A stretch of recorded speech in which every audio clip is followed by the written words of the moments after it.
Aravind Kejriwal top leader தோத்துட்டாரு. அதுக்கு அடுத்த இடத்துல இருக்கக்கூடிய மணிஷ் சிசோடியா தோத்துட்டாரு. ஃபவுண்டிங் மெம்பர்ஸ்னு சொல்லப்படக்கூடிய நிறைய பேர் தோத்து போயிருக்கிறாங்க. கப்பல் போய் கரை சேர்ந்துருச்சு, ஆனா அங்க இருந்த கேப்டன்கள் யாருமே கப்பல்ல இல்ல அப்படின்றதுதான் நம்ம பார்க்க வேண்டியதா இருக்கு. சோ இதை வந்து ஒரு லெவல் பிளேயிங் கண்டெஸ்டா நம்ம எடுத்துக்கலாமா? இப்போ தேர்தல் ஆணையத்துடைய செயல்பாடுகள் நிறைய கேள்விக்குள்ளாக்கக்கூடியதா இருக்குது. ஏன் பட்ஜெட்டுக்கு ஒரு 2 நாட்களுக்கு முன்னாடி தேர்தலை நடத்தி முடிச்சிருக்கலாமே அப்படின்ற கேள்வி நியாயமா எழக்கூடிய கேள்வியா தான் இருக்கு. எங்களுடைய வேட்பாளர்களை அபகரிக்க பாக்குறாங்க, பணம் கொடுக்க பாக்குறாங்கன்னு ஆம் ஆத்மி கட்சி புகார் சொல்றாங்க. புகாரை கொடுத்தவங்க மேல யாருக்கு எதிராக கொடுத்தாங்களோ அவங்க கிட்டதான் விசாரணை நடத்தணும். ஆனா இங்க அப்படியே தலைகீழா தானே நடக்குது. நீங்க எப்படி இப்படி சொல்லலான்னு ஆம் ஆத்மி கட்சி தலைவர்களை தான் விசாரணை வளையத்துக்குள்ள கொண்டு வராங்க. 2015 ஆகட்டும், 2020 ஆகட்டும், 2025 ஆகட்டும், தொடர்ந்து ஹேட்ரிக் பூஜ்ஜியம் வாங்கியிருக்காங்க காங்கிரஸ் கட்சி. நீங்க காங்கிரஸ்ல டெல்லி காங்கிரஸ்ல யாரையாவது ஒரு தலைவர்கள் அப்படி சொல்லுங்க பார்க்கலாம். யாருமே இருக்க மாட்டாங்க. காங்கிரஸுக்கான முகம் அப்படின்றது முழுமையா இல்ல அப்படின்றதா இங்க விஷயமே. 2 வருஷமா வேலை பார்த்துட்டு இருக்காங்க பாரதிய ஜனதா கட்சி. கிட்டத்தட்ட 1.5 ஆண்டுகள், அதுக்கு ஈக்குவலா 1.5 ஆண்டுகள் 2 ஆண்டுகளா வேலை பார்த்துட்டு இருக்காங்க ஆம் ஆத்மி கட்சி. திடீர்னு கடைசி ஒரு 10 நாள் வந்து ராகுல் காந்தி ஒரு 10 கூட்டங்கள்ல 20 கூட்டங்கள்ல பொதுக்கூட்டங்கள்ல பேசுறாருன்னா மட்டும் மக்கள் வந்து வாக்களிச்சிருவாங்களா? மக்கள் அந்த அளவுக்கு ஏமாளிகள் கிடையாது இந்த விஷயம். சோ இந்தியா கூட்டணின்றது ஒண்ணு இருக்கும், அது ஏதாவது ஒரு வகையில இருக்கும். அதுல காங்கிரஸ் கட்சியுடைய இருப்பு எப்படி இருக்கு அப்படின்றதான் நம்ம பார்க்க வேண்டியதா இருக்கு.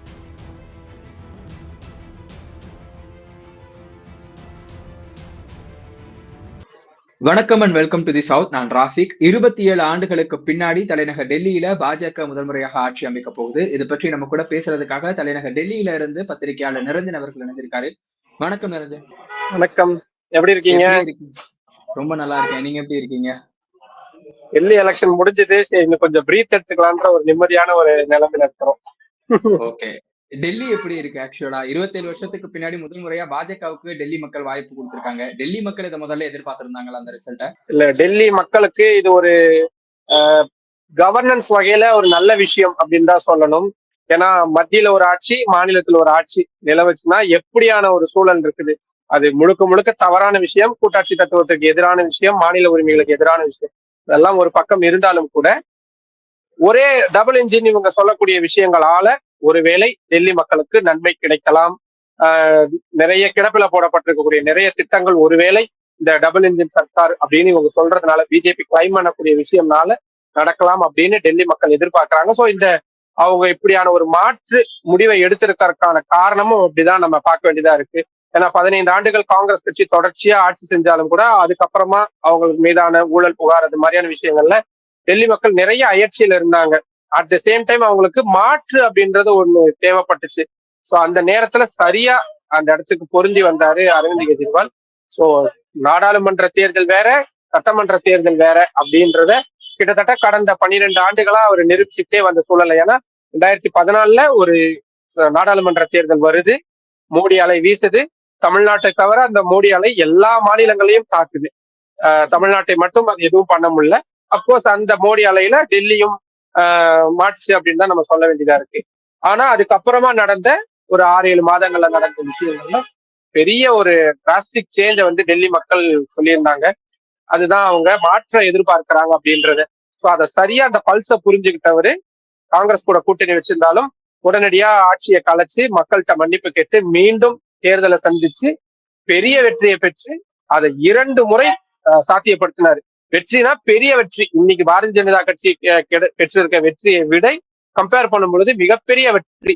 அதுக்கு அந்த ஆன்டி இன்கம்பன்சி, அதுக்கு முன்னாடி காங்கிரஸ் கட்சி மீதான விஷய அதிருப்தி, டெல்லி மக்களுக்கான ஒரு புதிய முகம், புதிய தலைவர் தேவைப்படுறாங்க அப்படின்னு பட்சத்துல அவங்க தேர்ந்தெடுத்த விஷயம்.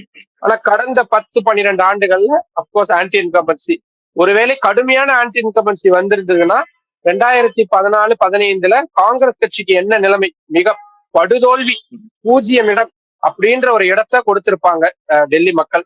ஆனா தோல்வி அடைஞ்சிருந்தாலும் ஒரு நாசுக்கான ஒரு ஒரு ஒரு ஒரு டீசென்டான ஒரு தோல்வி அடைஞ்சிருக்காங்க. தமிழிசை சவுந்தரராஜன் அவங்களுடைய வார்த்தையில சொல்லணும்னா வெற்றி, அதேதான் வெற்றிகரமான தோல்வி அப்படின்றதுதான் வந்து நம்ம பார்க்க வேண்டியதா இருக்கு. ஏன்னா அவ்வளவு மோசம். அரவிந்த் கெஜ்ரிவால் தோத்துட்டாரு, முக்கியமான தலைவர்கள்லாம் தோத்துட்டாங்கன்னா கூட அவங்க ஒரு ஒரு டீசென்டான ஒரு இடத்த பெற்று இருக்கிறாங்க.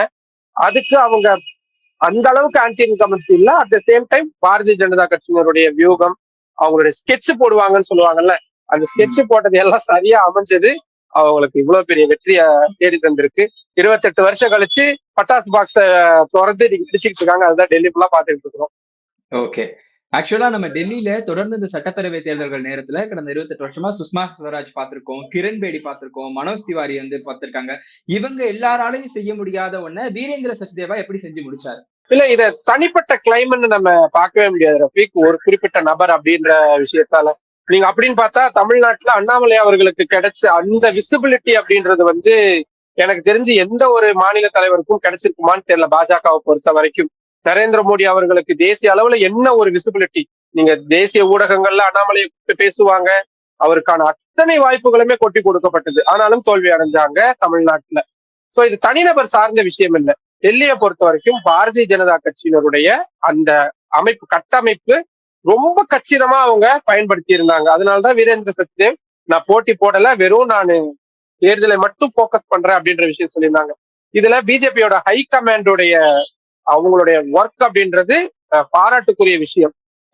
ஒருத்தவங்களை வந்து நீங்க உயிருக்காக ஓடுங்க அப்படின்னு சொல்லும் பொழுதும், பசிக்காக ஓடும் போதுன்னு சொல்லும் பொழுதும் அதுல இருக்கக்கூடிய டிஃபரன்ஸ் நமக்கு தெரியும்.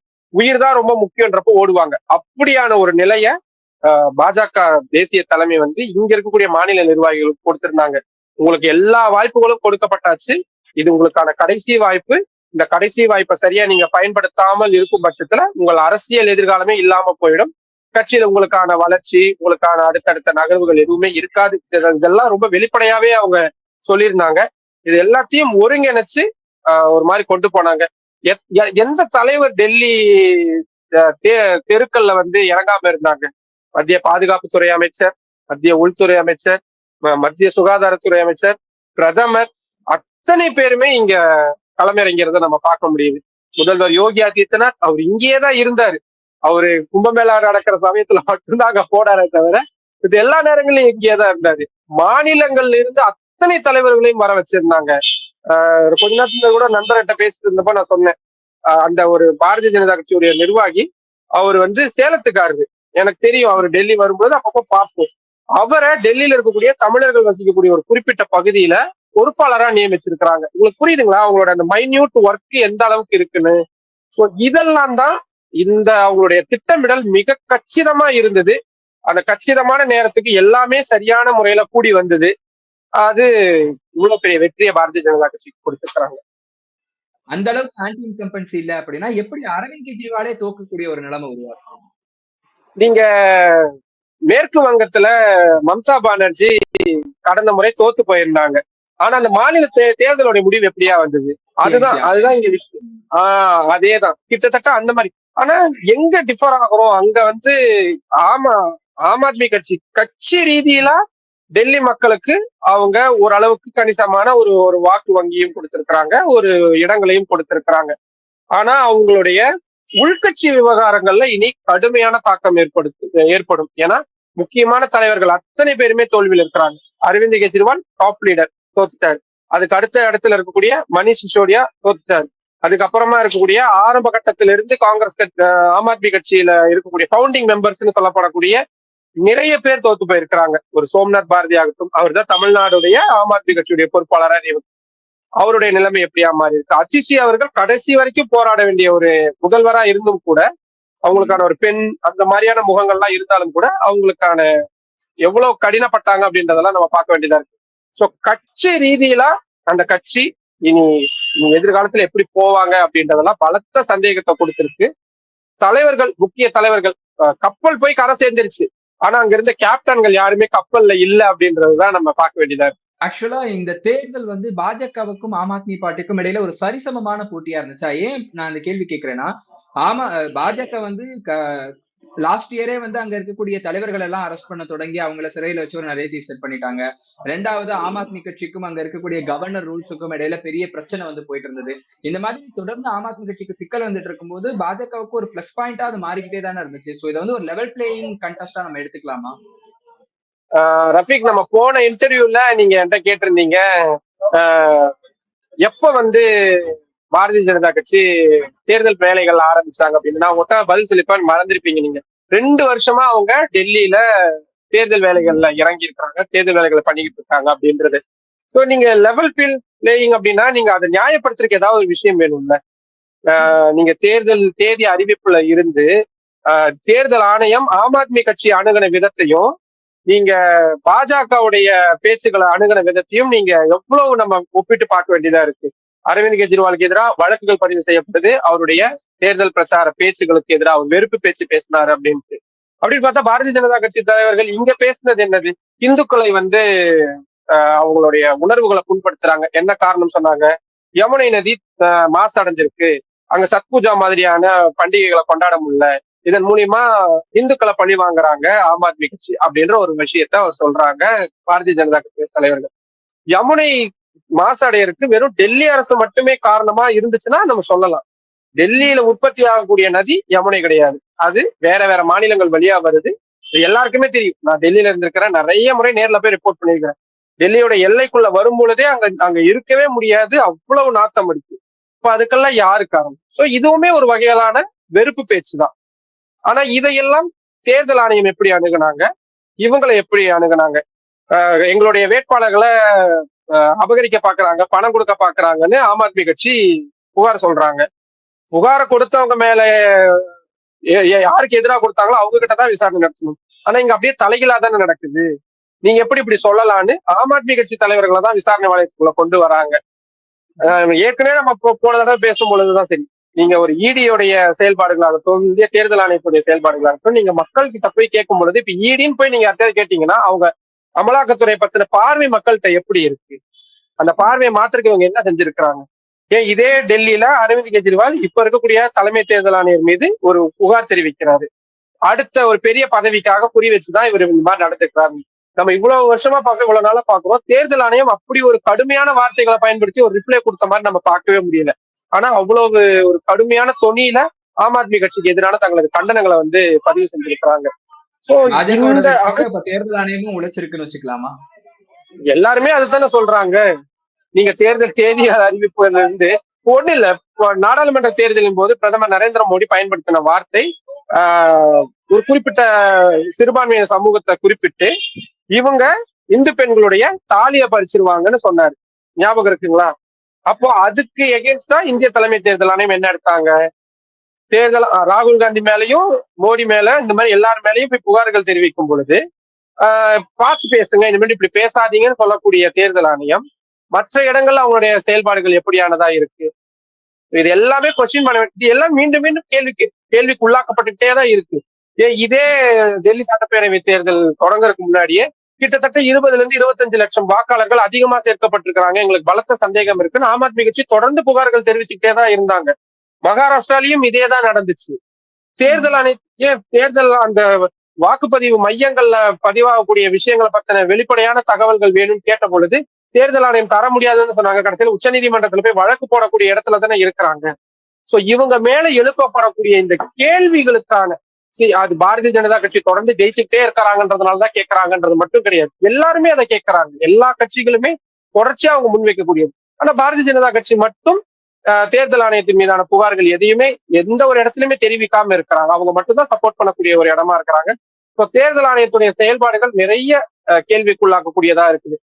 இது நடைமுறைக்கு சாத்தியமா என்னன்னு தெரியல. ஆனா நிறைய பேர்த்த கேட்டும் பொழுது அது தேர்தல் ஆணையத்துடைய முடிவுதான். ஏன் பட்ஜெட்டுக்கு ஒரு 2 நாட்களுக்கு முன்னாடி தேர்தலை நடத்தி முடிச்சிருக்கலாமே அப்படின்ற கேள்வி நியாயமா எழக்கூடிய கேள்வியாதான் இருக்கு. பட்ஜெட்டுக்கு முடிஞ்சு ஒரு 3 நாள் கழிச்சு கரெக்டா வாக்குப்பதிவு நடக்குது. பட்ஜெட்ல வரும், அனௌன்ஸ்மெண்ட்ஸ் வரும், அது வாக்காளர்கள் மத்தியில தாக்கத்தை ஏற்படுத்தும் அப்படின்றதெல்லாம் ரொம்ப சர்வசாதாரணமான விஷயம். உடனே என்ன சொல்லுவாங்க, அப்படின்றதுக்காக பட்ஜெட்டை தள்ளி வைக்க முடியாது, பட்ஜெட் அந்த அன்னைக்குதான் போகணும், பட்ஜெட்டை யாருமே தள்ளி வைக்க சொல்லி கேட்கலாம். நீராடினதே அவங்களால தள்ளி வைக்க முடியலையே, வாக்குப்பதிவு அங்க நடக்கும்போது தானே அவர் நீராடி நடக்கும்போது அப்ப நீங்க அப்ப நீங்க இதுல எங்க நீங்க லெவல் பிளேயிங்ன்றத நம்ம எங்க போய் நம்ம எடுத்துக்க முடியும்? பாரதிய ஜனதா கட்சியில வெற்றி பெறாங்க. அவங்களுடைய கடுமையான உழைப்பு, அவங்களுடைய அத்தனை கட்டமைப்பையும் பயன்படுத்தி வெற்றி பெறாங்க.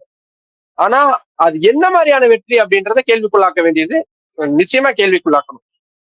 ஓகே.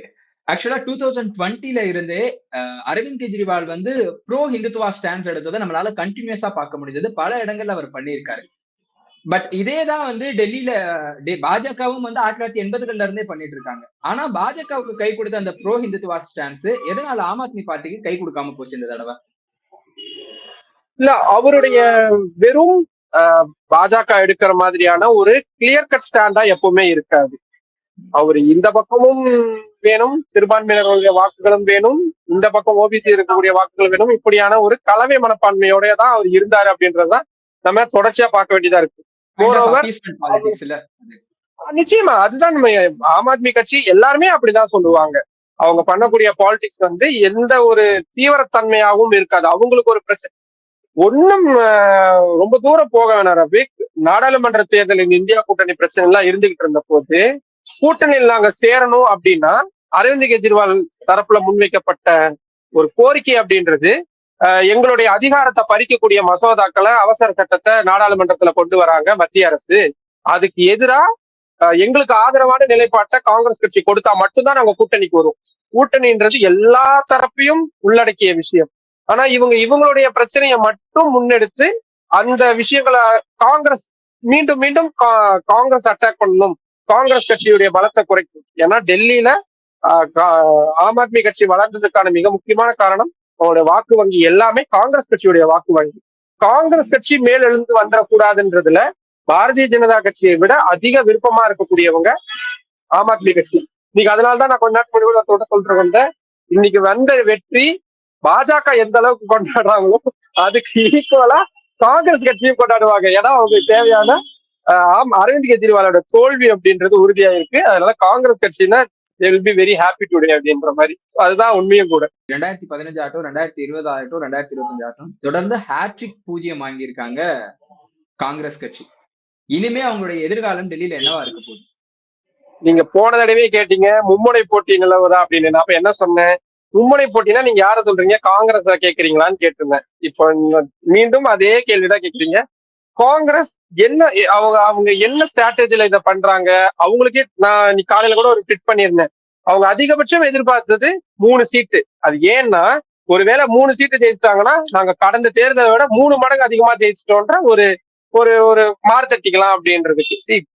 நம்ம ஜோக்ஸ் அப்பார்ட் அவங்களுடைய செயல்பாடுகள் நிறைய கன்ஃபியூஷன்ஸ் இருக்கு. அவங்களுக்கு ஆம் ஆத்மியை ஆதரிக்கணுமா வேணாமான்ற நிறைய குழப்பங்கள் இருக்கு. உள்கட்சி பூசல் எல்லா மாநிலங்கள்லயும் காங்கிரஸ் கட்சி தோல்வி அடையறதுக்கான அடிப்படையான விஷயம் அவங்க என்ன சொல்லுவாங்க, பாஜக மீதான குற்றச்சாட்டு. இந்த மாதிரி லெவல் பிளேயிங் இல்ல, அவங்க கட்டமைப்புகளை வந்து தவறா பயன்படுத்துறாங்க. இந்த மாதிரியான குற்றச்சாட்டுகளை தான் மீண்டும் மீண்டும் சொல்றாங்களே தவிர அவங்க கிட்ட இருக்கக்கூடிய தவறுகளை அவங்க என்னைக்குமே புரிஞ்சுக்கிட்டதே இல்லை. அதுதான் டெல்லியிலும் நடந்திருக்கு. டெல்லியில ஒரு ப்ராப்பரான ஒரு தலைவர், மாநில தலைவர் கிடையாது. மாநில தலைவர் இதுக்கு முன்னாடி இருந்தவர் போனதுக்கு அப்புறம் இடைக்கால தலைவர் தான் நியமிக்கப்பட்டாங்க. அடுத்த கட்ட தலைவர்கள் நீங்க டெல்லியோடைய யாராவது ஒரு தலைவரை சொல்லுங்க. இப்ப பாஜகவுடைய தலைவர் வீரேந்திர சச்தேவன் உங்களால இம்மீடியட்டா சொல்ல முடியுது. மனோஜ் திவாரி நம்மளால வாய் விட்டு பேர் சொல்ல முடியும். இப்ப ஜெயிச்சிருக்கா பர்வேஷ் வர்மா சொல்ல முடியும். நிறைய பேரை சொல்ல முடியும். சுஷ்மா ஸ்வராஜோடைய மகள் வாசுரி ஸ்வராஜன், நிறைய பேரை இப்படி நம்ம மென்ஷன் பண்ணிக்கிட்டே போலாம். டெல்லிக்குள்ள மட்டுமே நான் சொல்றது. இப்ப ரமேஷ் பிதூரி ஜெயிச்சிருக்கிறாரு. இவங்களை எல்லாரையுமே நீங்க காங்கிரஸ்ல டெல்லி காங்கிரஸ்ல யாரையாவது ஒரு தலைவர்கள் அப்படி சொல்லுங்க பார்க்கலாம். யாருமே இருக்க மாட்டாங்க. காங்கிரஸுக்கான முகம் அப்படின்றது முழுமையா இல்ல அப்படின்றதா இங்க விஷயமே. ஒண்ணு இல்ல ரஃபீக், வாக்கு சேகரிப்பு முடிய போகுது. அதுக்கு 2 நாளைக்கு முன்னாடிதான் பிரியங்கா காந்தி டெல்லி தேர்தல் பிரச்சாரத்துல ஈடுபடுறாங்க.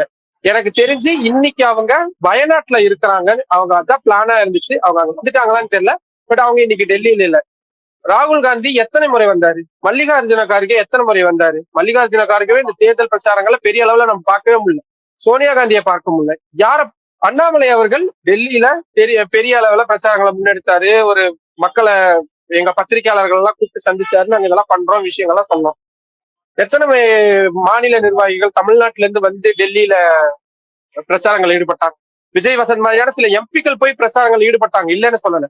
ஆனா அவங்க எந்த அளவுக்கு என்கேஜா இருந்தாங்க பப்ளிக், அவங்க இருக்கக்கூடிய இருப்பை வந்து எத்தனை தடவை காட்டிக்கிட்டாங்க. இது எல்லாமே காங்கிரஸ் கட்சியுடைய அடிப்படையிலான விஷயங்களையே அவங்க பண்ண முடியல. அவங்களால ஒரு பேசிக்கான விஷயங்களே பண்ண முடியாததான் இவ்வளவு படுதோல்வி. இதை தொடர்ந்தாங்கன்னா இனி வரக்கூடிய பீகார் மாநிலத்திலயும் அதுதான் தொடரும். இல்ல காங்கிரஸ் வந்து ஆரம்பத்துல அந்த மாதிரி இருந்தாங்க, பெரிய அளவுக்கு இன்ட்ரெஸ்ட் காமிக்காம இருந்தாங்க. பட் வந்து நம்ம இங்க இருந்து பார்த்த வரைக்கும் என்னன்னா, லாஸ்ட் 1 வீக் வந்து ஒரு 12 பொதுக்கூட்டங்கள் வரைக்கும் அங்க ஆர்கனைஸ் பண்ணி நடத்திருக்காங்க. அதுல போய் ராகுல் காந்தியே போய் பேசியிருக்காரு. முன்னாடி வந்து அரவிந்த் கெஜ்ரிவாலை வந்து அட்டாக் பண்ணி பேசிட்டு இருந்தவங்க 2ஆம் கட்ட தலைவர்கள். பட் ராகுல் காந்தியே டைரக்டா அரவிந்த் கெஜ்ரிவாலை வந்து அவர் சீஷ் மஹால்ல இருக்காருன்னு மோடி சொன்ன அதே குற்றச்சாட்டை முன் வச்செல்லாம் பேசினாரு. சோ இதெல்லாம் ஏன் ஒர்க் அவுட் ஆகாம போச்சு அவங்களுக்கு? கொஞ்சமாச்சும் ஒர்க் அவுட் ஆயிருக்கணும்ல. சத்யராஜ் கிட்ட கவுண்டர் பண்ணி கேட்பாரு, டாக்டர் படிக்கணும்னா அதுக்கு எல்கேஜி யூகேஜி போகணும், ஸ்கூல் போகணும், காலேஜ் போகணும், எவ்வளவு பெரிய படிப்பு. அந்த மாதிரிதான் இவங்களுக்கு டாக்டர் ஆகணும்னா நீங்க அதுக்கு முன்னாடி இவ்வளவு விஷயம் பண்ணணும். நீங்க ஒரே வாரத்துல நான் டாக்டர் ஆயிருவேன், நான் எல்லாத்தையும் படிச்சு முடிச்சு நான் டாக்டர் ஆயிருவேன், நான் +2 படிக்க மாட்டேன், காலேஜ் போக மாட்டேன், என்ன இது எனக்கு புரியல. இது 2 வருஷமா வேலை பார்த்துட்டு இருக்காங்க பாரதிய ஜனதா கட்சி. கிட்டத்தட்ட 1.5 ஆண்டுகள், அதுக்கு ஈக்குவலா 1.5 ஆண்டுகள் 2 ஆண்டுகளா வேலை பார்த்துட்டு இருக்காங்க ஆம் ஆத்மி கட்சி. திடீர்னு கடைசி ஒரு 10 நாள் வந்து ராகுல் காந்தி ஒரு 10 கூட்டங்கள்ல 20 கூட்டங்கள்ல பொதுக்கூட்டங்கள்ல பேசுறாருன்னா மட்டும் மக்கள் வந்து வாக்களிச்சிருவாங்களா? மக்கள் அந்த அளவுக்கு ஏமாளிகள் கிடையாது. நீங்க எத்தனை நாள் நீங்க மக்களோட மக்களா இருக்கிறீங்க? நீங்க எவ்வளவு பேர் நீங்க மக்கள். நான் தான் போன இன்டர்வியூல அதான் சொல்லியிருந்தேன். இங்க இருக்கு, இப்ப நான் பேசிட்டு இருக்கிற இடத்துல இருந்து ஒரு 200 மீட்டர்ல தான் மாநில காங்கிரஸ் இளைஞர் காங்கிரஸுடைய தலைமை அலுவலகம் இருக்கு. அங்க ப்ரொடெஸ்ட் ரெகுலரா அரேஞ்ச் பண்ணுவாங்க. ஒரு 100 போலீஸ்காரங்க இருக்கிறாங்கன்னா 20 காங்கிரஸ் தொண்டர்கள் கூட இருக்க மாட்டாங்க. அங்க இருக்க போலீஸ்காரங்க எங்கிட்ட கிண்டலா கேட்பாங்க, எங்க பத்திரிக்காரங்கிட்ட, அதே நாங்க இத்தனை பேர் வரோம், எங்களுக்கு ஈக்குவலாவது வந்தாதானே எங்களுக்கு ஒரு மரியாதையா இருக்கும் சிரிச்சுக்கிட்டே கேட்பாங்க. உங்களுக்கு இந்த கட்டமைப்பு புரியுதுங்களா? அவங்க எந்த அளவுக்கு வீக்கா இருக்கிறாங்க அப்படின்றது புரியுதா? அதுதான் அவங்களுடைய பிரச்சனை. அவங்களால ஒரு பெரிய தேர்தல் ஒரு பெரிய பிரச்சார கூட்டங்களை கட்டமைக்கிறதுக்கு கூட ஒரு வழி இல்லாத ஒரு நிலைமையில தான் அவங்க இருக்கிறாங்க. இதை பாக்குற நிறைய காங்கிரஸ் கட்சிக்காரங்களுக்கு கோவம் வரல, என்ன இப்படி. பட் இதுதான் உண்மை, இதுதான் நிதர்சனமான விஷயமாவும் இருக்கு. Okay, coming back to BJP, யார் அடுத்த டெல்லி சிஎம்மா இருப்பாங்க பிஜேபி சார்பா? ராஜஸ்தான்ல வசுந்தரா ராஜ்னு ஒரு டால் லீடர் இருந்தாங்க. ஆனா யாரை கொண்டு வந்தாங்க? முதல் தடவை எம்எல்ஏவா தேர்ந்தெடுக்கப்பட்ட பஜன்லால தான் கொண்டு வந்தாங்க. மத்திய பிரதேசத்துல அடுத்த பிரதமர் முகமா பார்க்கப்பட்ட Shivraj Singh Chouhan, one of the tallest leader in the இந்தியான்னு கூட சொல்லலாம். அவரை இன்னைக்கு விவசாயத்துறை அமைச்சரா இருக்கிறாரு. மோகன் யாதவ் இருக்கிறாரு. ஒடிஷா எடுத்துக்கோங்க, எந்த மாநில, ஹரியானா எடுத்துக்கோங்க, மனோகர்லால் கட்டார் தான் அங்க பாஜகவுடைய முகம். ஆனா இன்னைக்கு சைனி இருக்கிறாரு. தொண்டர்கள் ஏத்துக்கிறாங்க, மக்கள் ஏத்துக்கிறாங்க. பாரதிய ஜனதா கட்சியை பொறுத்த வரைக்கும் அந்த விஷயம் அப்படின்றது வந்து நம்ம சொல்லவே முடியாது. ஏன் வீரேந்திர சச்தேவ் இவ்வளவு பெரிய வெற்றியை வந்து காங்கிரஸ் பாஜகவுக்காக பெற்று தந்திருக்கிறாரு. இன்னொரு குறிப்பிட்ட நபரை விலக சொல்லிட்டு அவரை முதல்வராக்கி 6 மாசம் கழிச்சு இடைத்தேர்தல் நின்னு ஜெயிக்க வைக்கலாம். ஆனா இப்போதைக்கு நாங்க இங்கிருந்து பார்க்கும் பொழுது பர்வேஷ் வர்மா, அரவிந்த் கெஜ்ரிவாலை தோற்கடிச்ச பர்வேஷ் வர்மாவுக்கு ஒரு பெரிய ஒரு வாய்ப்பு இருக்கிறதா சொல்லப்படுது. நிறைய பேர் அப்படி இருக்கிறாங்க. பட் ஆனா இது எல்லாமே நம்ம அசியூம் பண்றதுதான். நீங்க எந்த ஒரு தேர்தல்ல நம்ம இந்த மாதிரி எடுத்தாலும் இப்படியான தகவல்களை சொல்லக்கூடியவங்களுடைய மூக்குடையறது தான் நம்ம பார்த்திருக்கிறோம். ஸோ இது வந்து பிளாக் மேஜிக் மாதிரி வேணா நான் ஒரு 4-5 பேரை சொல்லி இவங்க எல்லாம் வர்றதுக்கு வாய்ப்பு இருக்குன்னு சொல்லலாம். ஆனா அந்த பேர்ல இல்லாம ஒரு சர்ப்ரைஸ் பண்றாங்க பிஜேபி அப்படின்னா அது கடைசியில ஒரு வாரம் கழிச்சு இவன் என்ன இப்படி சொல்லிட்டு இருந்தாங்க, ஆனா யாரையோ போட்டிருக்கிறாங்க, என்ன இன்ஃபர்மேஷன் கேதர் பண்றாங்கன்னு தான் நம்மளை திட்டுவாங்க. ஸோ அதனால சேஃபர் சைடு அதுக்குள்ள நம்ம போய்க்காம இருக்கிறதா நல்லது. இந்தியா கூட்டணி வந்து இந்த டெல்லி எலெக்ஷனுக்கு பின்னாடி என்ன ஆகும்னு நினைக்கிறீங்க? ஏன்னா காலையில திருமாவளவன் வந்து பேட்டி கொடுக்கும்போது இந்தியா கூட்டணி தலைவர்கள் வந்து தங்களுடைய ஈகோவை பின்னாடி வச்சுட்டு மக்களுக்காக வந்து நிக்கணும்னு சொல்லியிருக்காங்க. இனிமேலாச்சும் இந்தியா கூட்டணி தலைவர்கள் அதை உணர்ந்து முன்னாடி வருவாங்கன்னு நினைக்கிறீங்களா? இந்தியா கூட்டணி தலைவர்கள் முன்ன வரணும் அப்படின்னா அதுக்கு அந்த கூட்டணிக்கு அவங்க அறிவிக்கலனாலும் காங்கிரஸ் தான் தலைமை அப்படின்ற ஒரு இடத்துல இருக்கிறாங்க. ஏன்னா எல்லா மாநிலங்களையும் இருக்கிறாங்க அப்படின்றதுனால காங்கிரஸ் கட்சி நாங்க பலம் வாய்ந்தவங்க அப்படின்றத நிரூபிக்கிறதுக்கு ஏதாவது ஒரு வாய்ப்பையாவது அவங்க பயன்படுத்தியே தீரணும். ஜார்க்கண்ட்ல சட்டமன்ற தேர்தல் நடந்துச்சு. இந்தியா கூட்டணிகள்ல தான் இருந்தாரு ஹேமந்த் சோரன். ஆனாலும் இல்ல நான் தனியா நினைக்கிறேன், நான் தனியா ஜெயிச்சு காட்டுறேன் அப்படின்னு காங்கிரஸ் கட்சியை கலட்டி விட்டுட்டு நின்னாரு. ஒருவேளை அவர் கலட்டி விட்டதுனாலதான் அவ்வளவு பெரிய வெற்றி அவரால் பெற முடிஞ்சதோ என்னமோ, ஜெயிச்சாங்க. அதே நீங்க ஹரியானால எடுத்துக்கோங்க, காங்கிரஸ் வர்சஸ் பிஜேபி. என்ன நாங்க காங்கிரஸ். இங்க டெல்லியிலயும் அதேதான். காங்கிரஸ் கட்சியுடைய ஜார்க்கண்ட்ல வந்து வலுவின்மை. கூட்டணியில தானே நின்னாங்க. ஜார்க்கண்ட்ல வந்து கூட்டணியில தானே நின்னாங்க. ஆனா என்ன, எந்த எந்த மேடைகளை அவங்க வந்து பெருசா பயன்படுத்திக்கிட்டாங்கன்னு நீங்க பிரச்சாரம் வந்து நினைக்கிறீங்க? ஒருங்கிணைப்பா பண்ணல. அவங்க பிரச்சாரத்தை ஒருங்கிணைப்பா பண்ணல, பண்ணல. எதுவுமே கிடையாது. இரண்டாவது, நீங்க டெல்லியை பொறுத்த வரைக்கும் இந்தியா கூட்டணியில மற்ற எல்லாரும் ஒன்னாதான் இருக்கிறாங்க, காங்கிரஸை தவிர. சமாஜ்வாதி தலைவர் அகிலேஷ் யாதவ் ஆம் ஆத்மிக்கு தான் உடன் தோளோடு தோல் நின்னாரு. ஜம்மு காஷ்மீர்ல இருந்து தேசிய மாநாட்டு கட்சி வந்து கூட நின்னாங்க. இடதுசாரிகள் உத்தவ் எல்லாருமே அப்படி தாக்கரே, கூட நின்னாங்க. உத்தவ் தாக்கரே, எல்லாருமே மம்தா பானர்ஜி எல்லாரும் சப்போர்ட் கொடுத்திருந்தாங்க. எல்லாருமே சப்போர்ட் பண்ணாங்க. ஆம் ஆத்மி கட்சிக்கு தான் சப்போர்ட் பண்ணாத ஒரே கட்சி காங்கிரஸ் கட்சி தான். ஏன்னா காங்கிரஸ் கட்சியுடைய கடந்த கால வரலாறுகள் அப்படி இருக்கு. மத்திய பிரதேசத்துல கொஞ்சம் அப்பர் ஹேண்ட்ல இருக்கிறாங்கன்னு ஒரு ஒரு ஒரு மாதிரியான சினாரியோ இருந்துச்சு. அகிலேஷ் யாதவ் காங்கிரஸ் கட்சி எப்படி நடத்தினாங்க? அவர் எனக்கு ஒரு 6-7 இடங்கள் கூடுதலா கொடுங்கன்றப்ப என்ன சொன்னாங்க? தரவே மாட்டேன்டாங்க. இதுக்கு முன்னாடி ஒரு ஒரு 10-20 ஆண்டுகளுக்கு முன்னாடி காங்கிரஸ் கட்சி இந்த மாநில கட்சிகள் எல்லாம் எப்படி அணுகுனாங்க? இன்னைக்கு திமுக ஏன் காங்கிரஸ் கட்சி அணுகுறாங்க? அதுக்கான வித்தியாசங்கள்லாம் நிறைய இருக்குல்ல. இங்க டெல்லி இங்க பார்லிமெண்ட் நடக்கும் பொழுது ஒரு ஆஃப் ரெக்கார்டு ஒரு ஒரு கான்வர்சேஷன் எங்களுக்கும் ஒரு ஒரு டிஎம்கே உடைய ஒரு எம்பிக்கு போச்சு. அப்ப அவர் அதுதான் சொல்றாரு, எங்களுக்கு ஒரு பிரச்சனை வந்தப்போ அந்த காங்கிரஸ் கட்சி சேர்ந்தவங்க எத்தனை பேர் எங்களுக்காக குரல் கொடுத்திருக்கிறாங்க. இப்ப இவங்க அது வந்து கரெக்டா ராகுல் காந்திக்கும் சோனியா காந்திக்கும் அமலாக்கத்துறை சம்மன் இஷ்யூ பண்ணியிருந்த அந்த டைம் அவங்க ப்ரொடெஸ்ட் ஆர்கனைஸ் பண்றாங்க. எங்க தலைவர் சொல்றாரு, நாங்க பேருக்காக போறோம், ஆனா மனசுல இருந்து நாங்க போகல அப்படின்னு. ஏன்னா கடந்த காலங்கள்ல காங்கிரஸ் கட்சி செய்த அந்த கசப்பான விஷயங்கள் இன்ன வரைக்கும் மற்ற கட்சிகள் கிட்ட இருக்குது. மற்ற கட்சிகள் ஓரளவுக்கு ஒருங்கிணைஞ்சு இருக்கிறாங்க. ஆனா அது சரியா அறுவடை செய்யக்கூடிய இடத்துல, இல்ல அனுசரிச்சு போக வேண்டிய இடத்துல காங்கிரஸ் கட்சி இல்லை அப்படின்றதுதான் இந்த விஷயம். சோ இந்தியா கூட்டணின்றது ஒண்ணு இருக்கும், அது ஏதாவது ஒரு வகையில இருக்கும். அதுல காங்கிரஸ் கட்சியுடைய இருப்பு எப்படி இருக்கு அப்படின்றதான் நம்ம பார்க்க வேண்டியதா இருக்கு. ஓகே, இவ்வளவு நேரம் வந்து உங்களுடைய இன்சைட்ஸ் எல்லாத்தையும் களத்துல இருந்து எங்க கூட பகிர்ந்து கொண்டமைக்காக ரொம்ப நன்றி நிரஞ்சன். நன்றி.